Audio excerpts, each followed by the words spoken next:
Welcome in this new retrospective, this time after we have dealt with the majority of Cho Yun-fat's titles. We are going to move to the north and go to South Korea.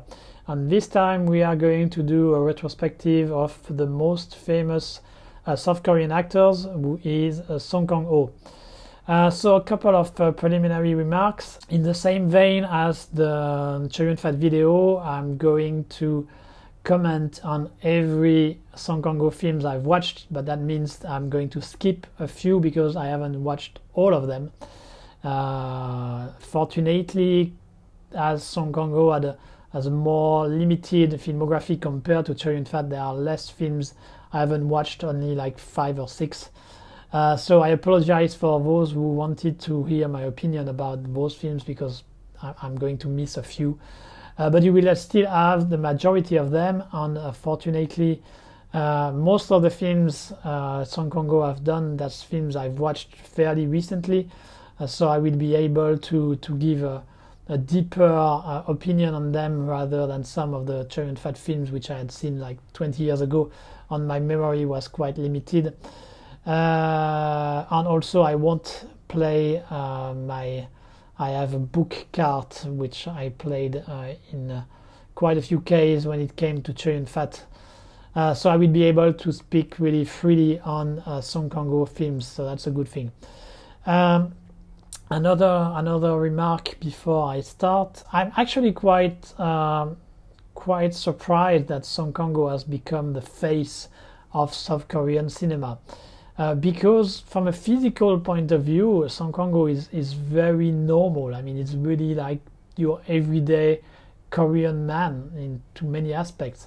And I would have guessed that people more like Lee Byung-hun or this kind of model, this kind of K-pop star physique would have become the representation of South Korea, because they are the ones who are more put forward by the entertainment industry in South Korea. But I think it's a very nice thing that someone who is, in a way, more like the common man has become this face of South Korean cinema. And of course, because he's a very talented and very gifted actor. So that's a very good thing. So Song Kang-ho, born in 1967, he actually did mostly theater work for a long time before transitioning to cinema. He did the transition to cinema at a fairly late stage when he was around 30 years old. And the first film he appeared was made in 1996. It's a film by Hong Sang-soo called The Day the Pig Fell into the Well, so a quite poetic title. Hong Sang-soo is a director who is considered as an author, so he's someone who is dealing with very realistic subjects, mostly relationships between people, between men and women. And that's exactly what you have here in this film. That's a film which, while dealing with this subject, also tries to complexify them a little bit with a destructured narrative, which indeed makes the film a bit more complex, and you have to be quite aware when you are watching it, because you are moving from one point of view, from one character to the other, with a different temporality. So you have to be aware, you have to be awake when you are watching the film. You cannot just watch it casually. So in this aspect, the film is a pretty good film. I think Hong Sang-soo will do better later in his career, but it's a good start, and it already has the main themes which will always be present in his filmography. When it comes to Song Kang-ho's part, you have to be aware that he is only a supporting part there, and that's going to be the case for the four early years of his film career. So he has, in this one, he has really a very small supporting part. He has a couple of discussions with the main characters. He has basically two scenes: one where he's discussing with the main character, and one where he is in a restaurant dinner with the main character, but he is more in the background during that sequence. So nothing much to say. I mean, he's doing what he has to do, but I guess judging by this film, it's hard to know or hard to guess he would have become such an important actor. But anyway, you have to start somewhere, and that's where he started in the cinema. He's doing what he has to do. He's okay in his parts, but nothing outstanding there when it comes to him. Unfortunately, I'm missing a couple of films he has done, and one of them is Number 3. Number 3 seems to have been one of the film which started to get some attention for his performance, but I haven't watched it, so I cannot comment on it.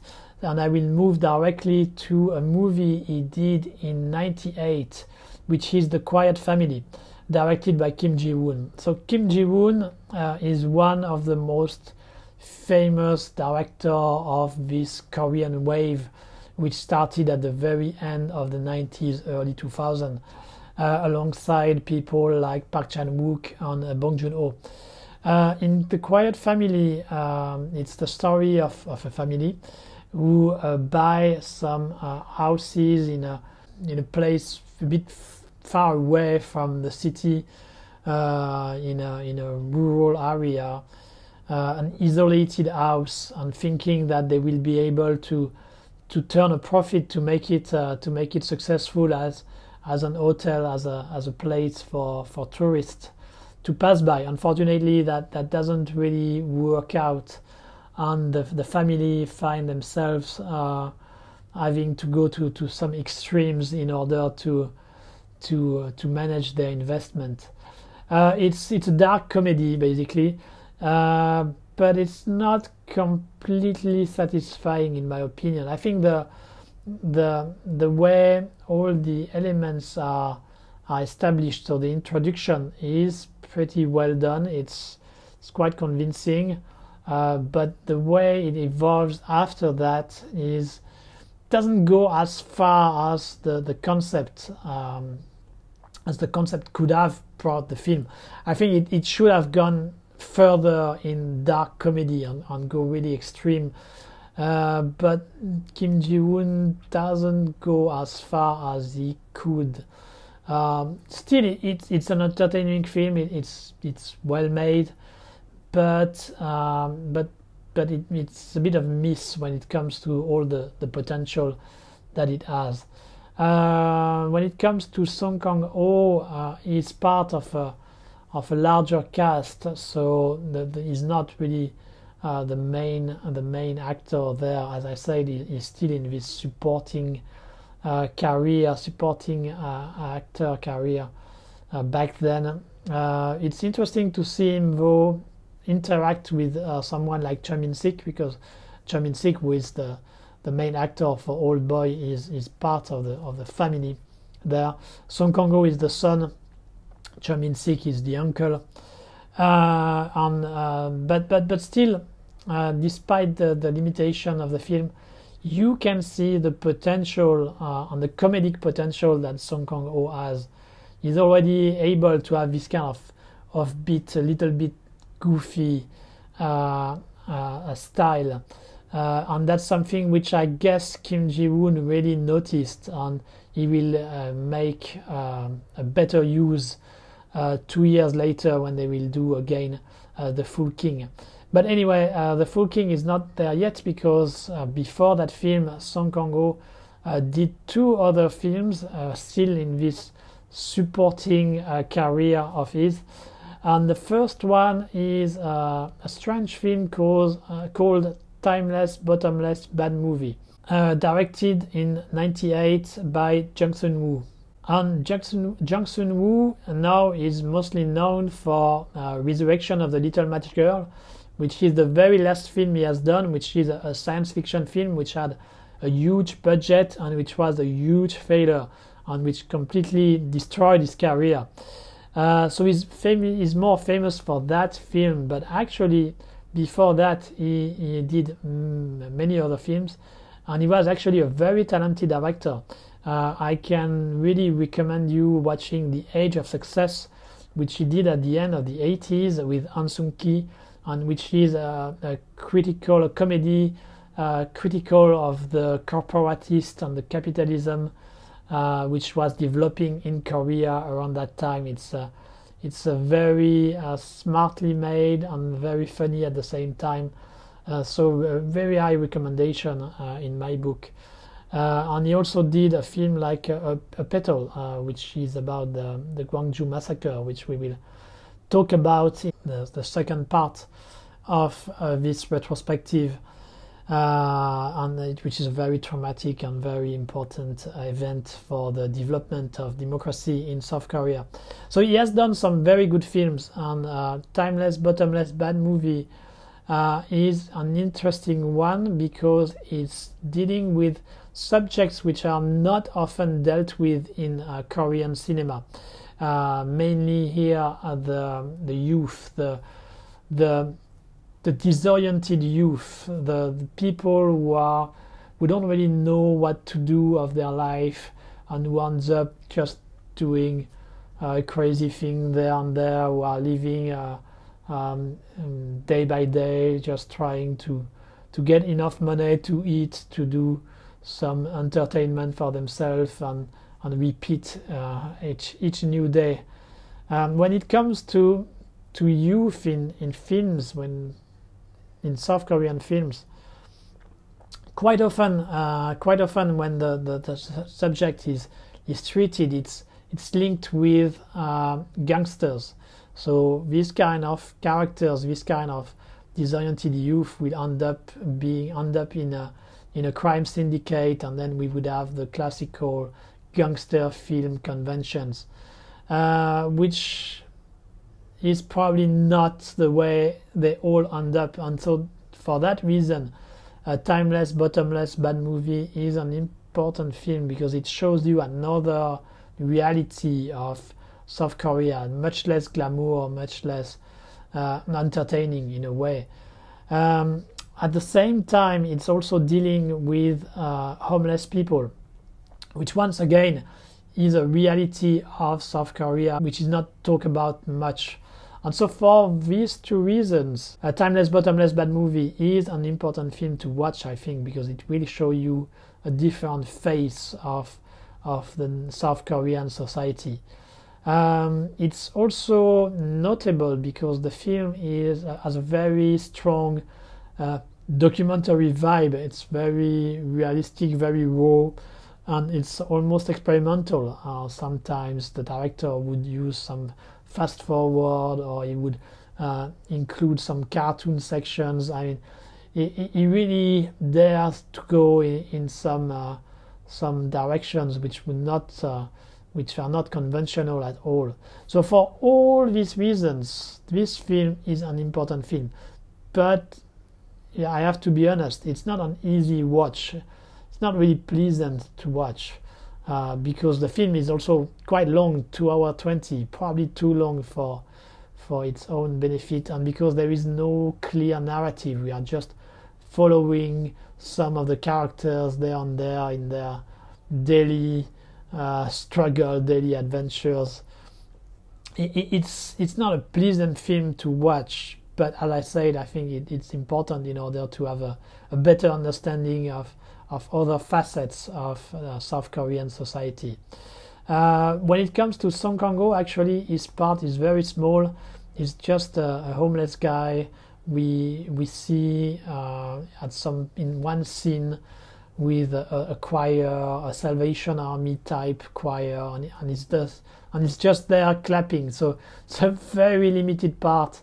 If you are just wanting to see Song Kang-ho, I'm not sure this movie is really needed because it's just there in one scene, the scene I described, and that's it. So it's probably not really needed, but I think it's still worth the effort to watch.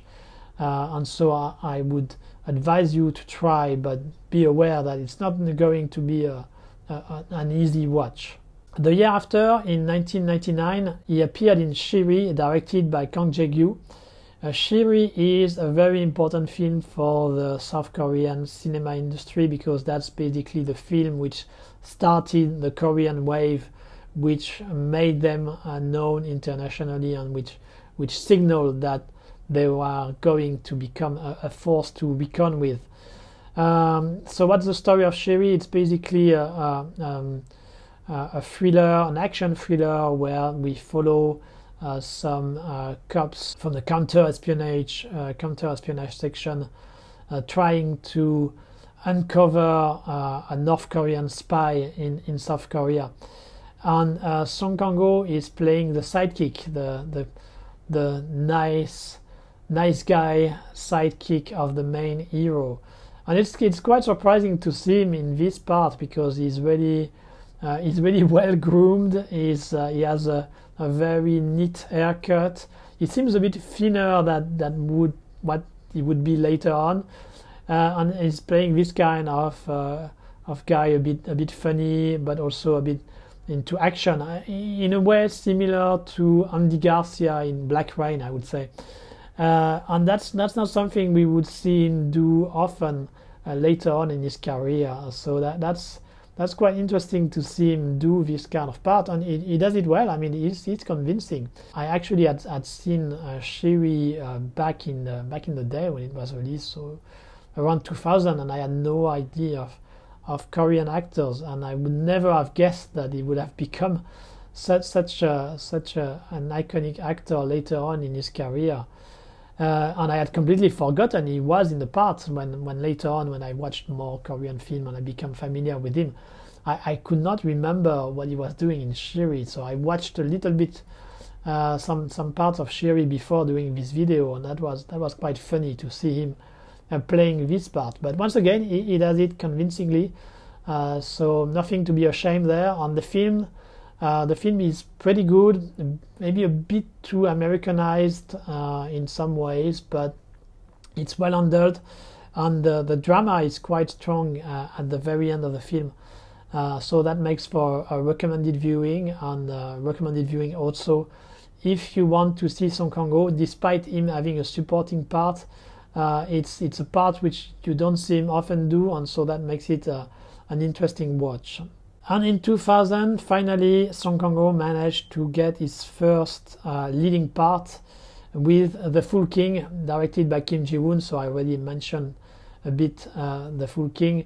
So this film is a comedy once again for Kim Ji-woon, and it's basically Song Kang-ho playing a salaryman, a basic salaryman who has nothing really outstanding and who is constantly bullied by his boss, and is going to find a way to become himself, to become a man through wrestling. He's going to end up in a small wrestling club, and he's going to become a wrestler, and that's through this trajectory that he will be able to rise his head and become someone who can be proud of himself. The film is really good, and it makes a very good use of the comedic talent that Song Kang-ho has. He has really a timing, and he's really able to make his character relatable, someone we really want to root for. This small potato really managed to become someone with a strong personality. So the film is a very good film, a very good comedy, very recommended. I think there is only one weakness when it comes to the story, and that it lacks a closure. It lacks a real conclusion. So the film concludes by a climactic wrestling match with some kind of wrestling champion. And it makes sense in a way to have that. I'm not disputing that part, but I think that the main storyline was about him and the way he was being treated in his office, and there should have been some kind of closure about that, where we would see him stand out against this boss, against the bullying, against all the bad treatment he receives in his office, and that would be like the conclusion, that the wrestling training he has received has finally made him able to stand out and not be bullied and not be exploited anymore. And that's something we don't really have in the film, and I think that's missing. That's unfortunate. But anyway, it's just a small flaw there on the film. It's highly recommended because it's a very good comedy, and it's a great performance by Song Kang-ho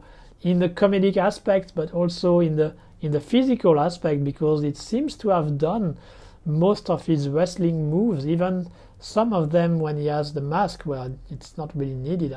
I guess he must be doubles there and there, but he seems to have done a good part of the physical aspect of the wrestling part. So that's really commendable, and that's a very good performance.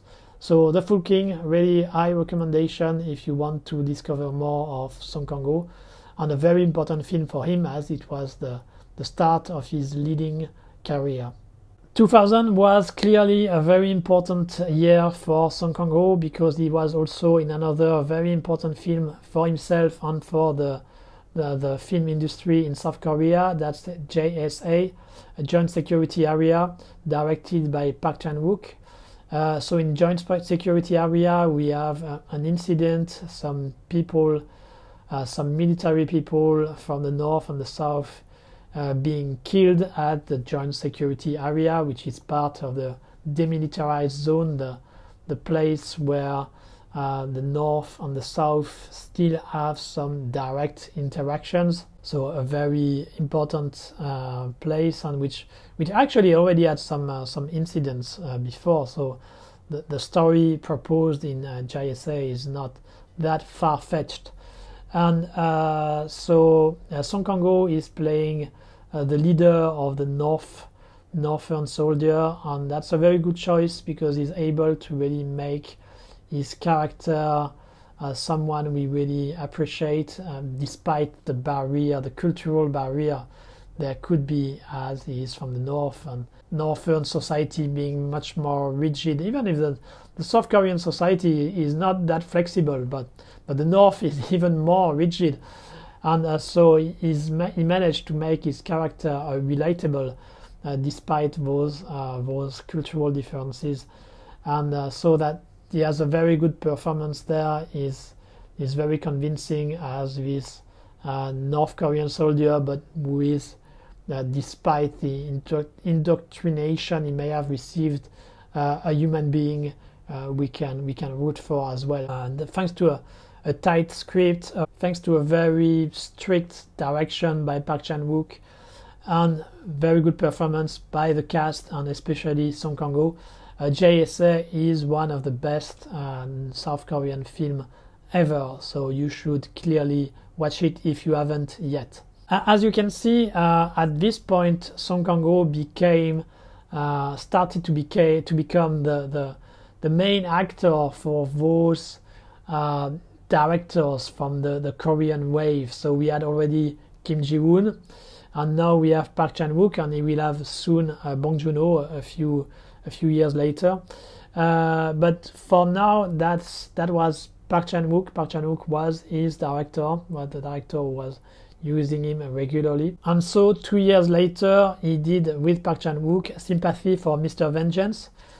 Sympathy for Mr. Vengeance is a story of revenge, as the title clearly states. So that film kind of kickstarted the trend for this kind of South Korean revenge film, which are very dark, very violent. Unfortunately, as far as I'm concerned, I'm not very fond of this trend.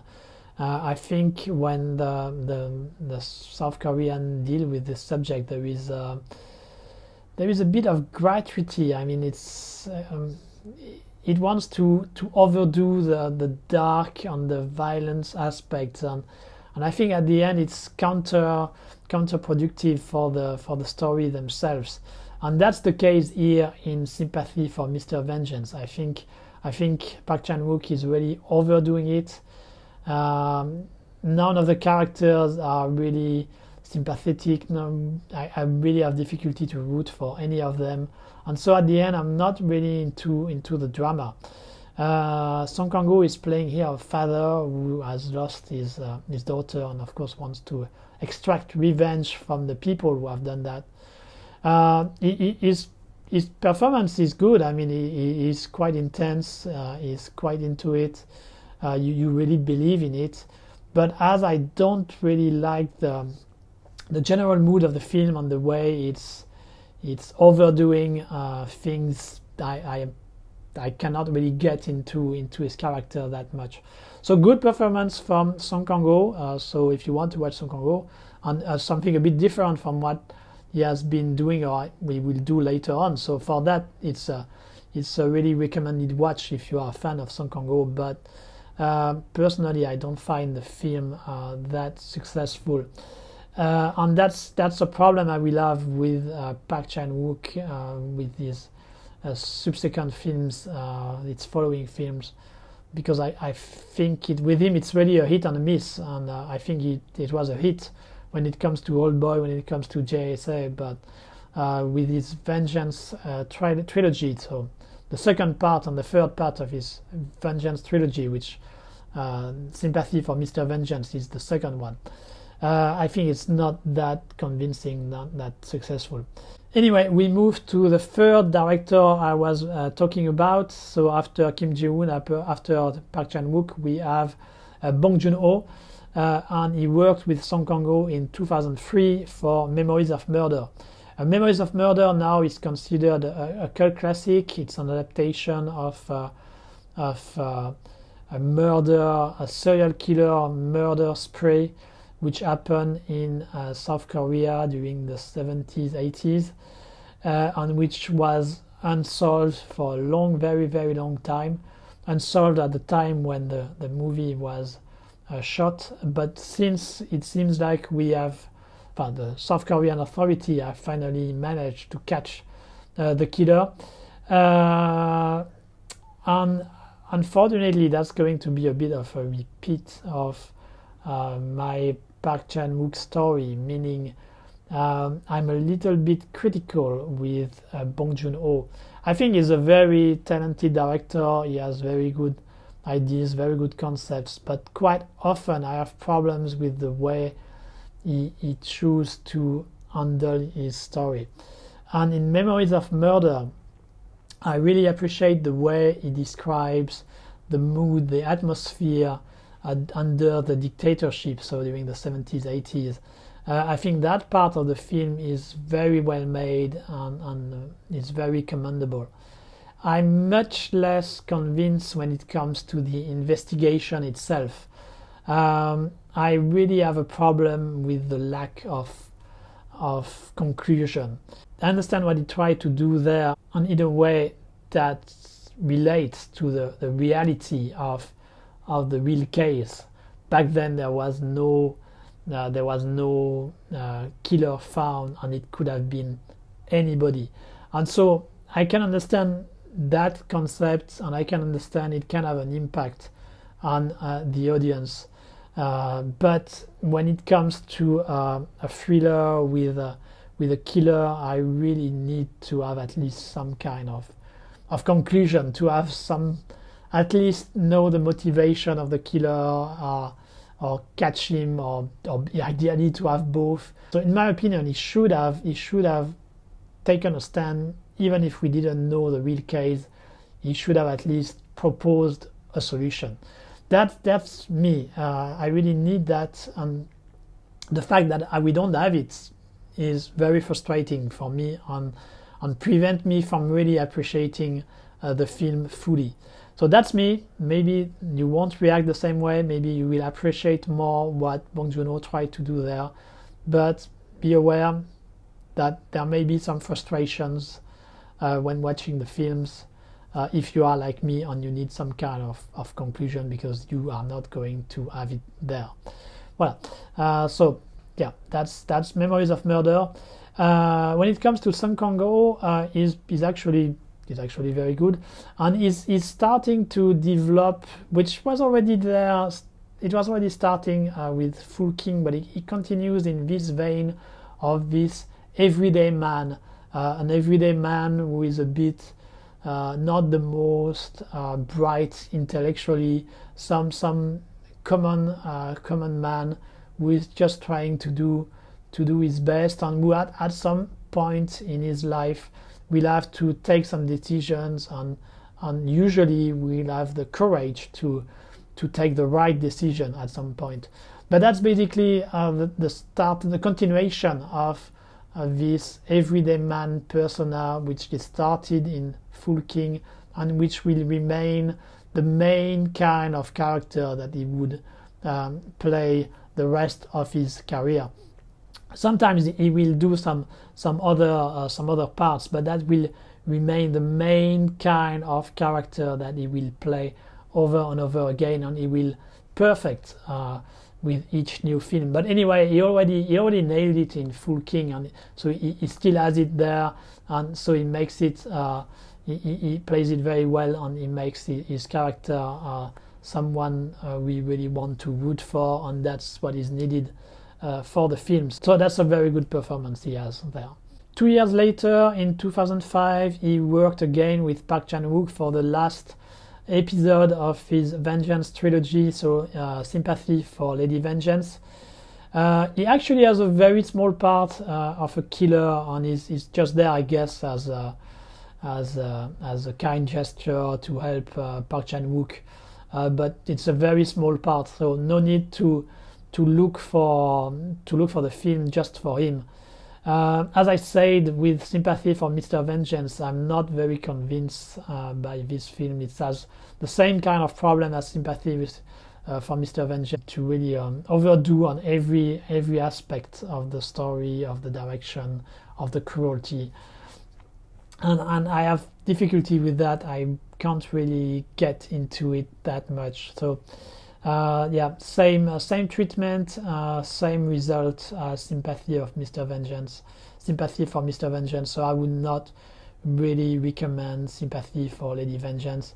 Having said that, Park Chan-Wook is a talented director, is a good director, and even if I sometimes don't get into his films, I think if you are fond of South Korean cinema, you should watch his filmography and make your own opinion about his films. 2006, it is the year of The Host, so another film with Bong Joon-ho for Kang-ho. The Host, it's a kaiju film, so it's a monster film. You have a monster rampaging Seoul, and Kang-ho and his family are collateral victims from his actions and end up having to face the monster themselves. It's a Bong Joon-ho film, so once again I will have some reservation regarding the film, and my main reservation comes about the tone of the film. So the film is a mix of serious and comedy, and I really have difficulty to get involved because of the comedy aspect.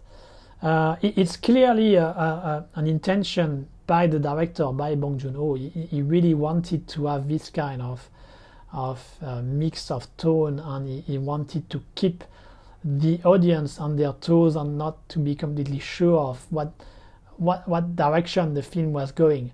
So I understand what he tried to do there, and I think he succeeded in a way. I mean, he did what he wanted to do, and it's there in the film.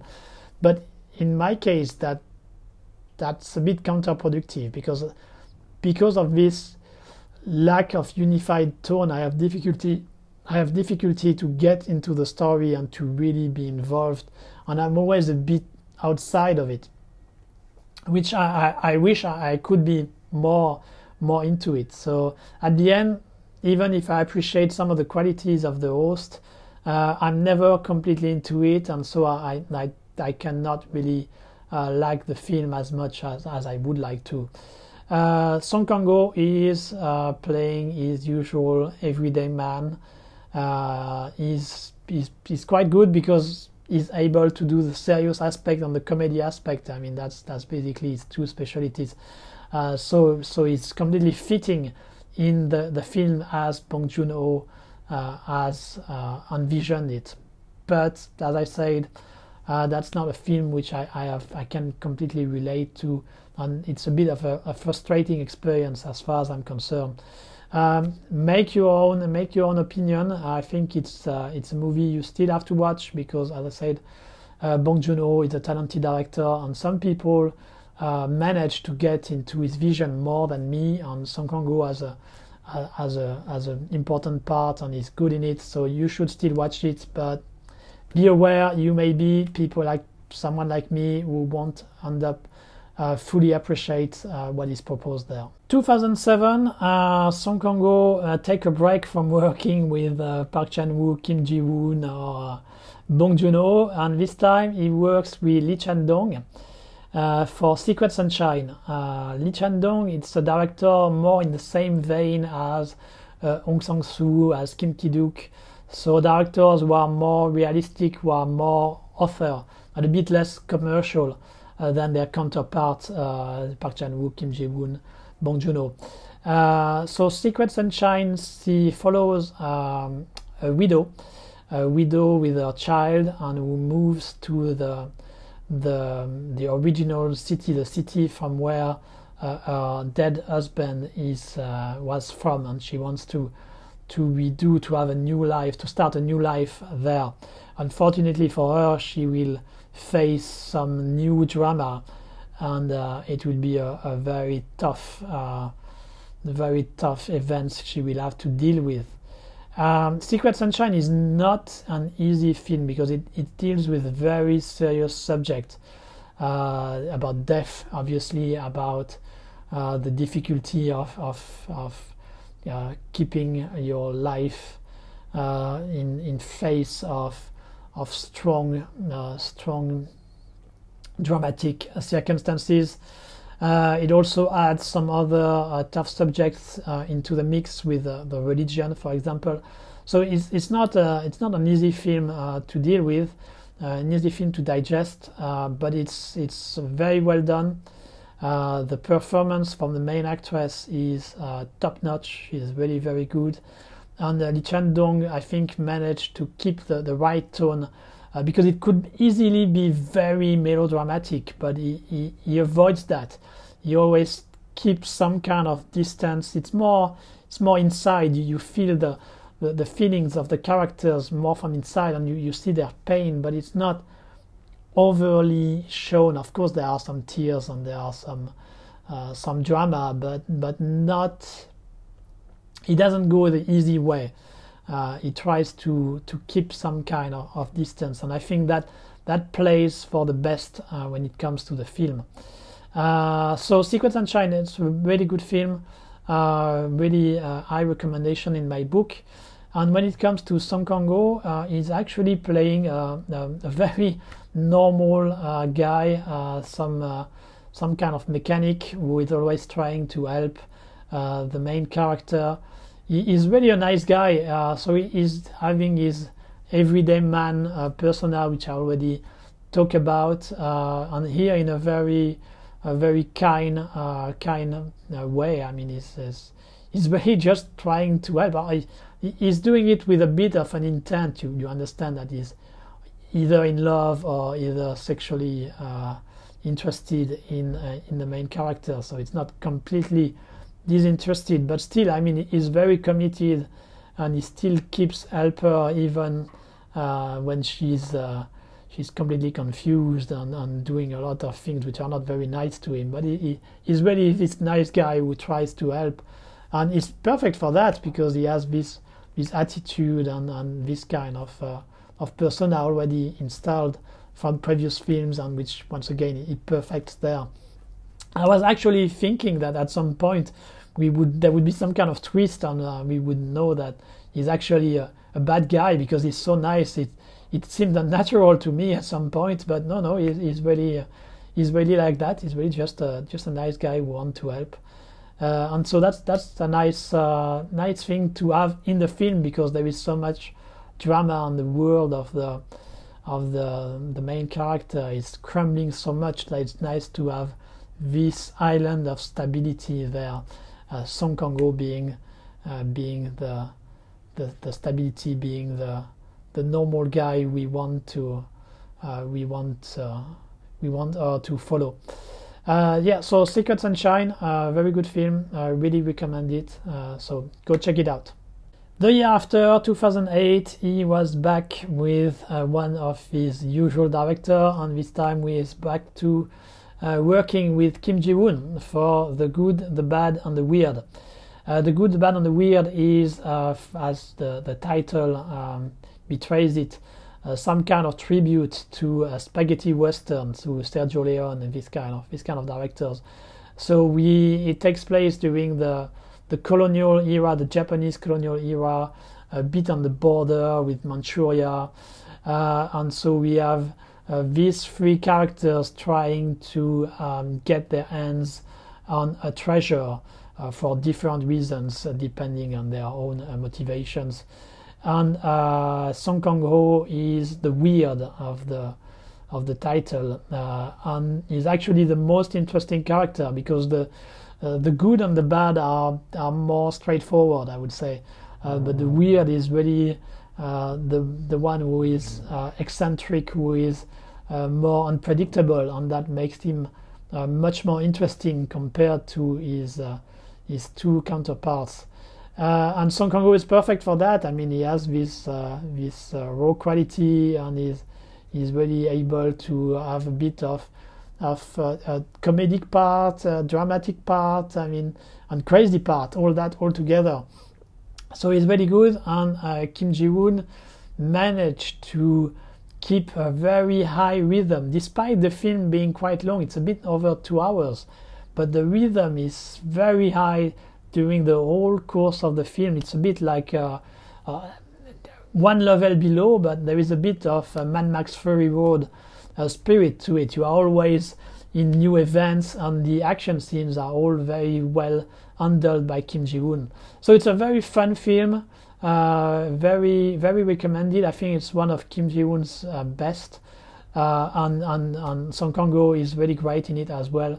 So yeah, go check it. The Good, the Bad, and the Weird. It's a very good film. After Kim Ji-woon, it was back with Park Chan-Wook in 2009 for First. First is a modernization around the vampire myth, and so we have Song Kang-ho becoming a vampire in everyday contemporary Korea.